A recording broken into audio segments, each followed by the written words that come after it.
જય જલારામ બાપા। આ સૌરાષ્ટ્રની ધરા ઉપર અનેકવિધ એવા મહાન સંતો થયા છે। બજરંગદાસ બાપા, શામળા બાપા, ભોજલરામ બાપા, જલારામ બાપા કે શામજી બાપુ ખૂબ ભજન કર્યું છે ને ભજનની સાથે સાથે ભોજનની વ્યવસ્થા એ વખતે કરતા ગયેલા।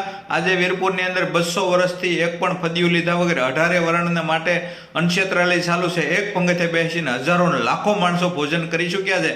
તમે વિચાર તો કરો, બાપા હયાત હતા ત્યારે પણ વ્યસન મુક્તિ માટે પણ એટલો બધો દાખલો આ પૃથ્વી ઉપર કોઈએ કર્યો હોય તો જલારામ બાપાએ કર્યો છે।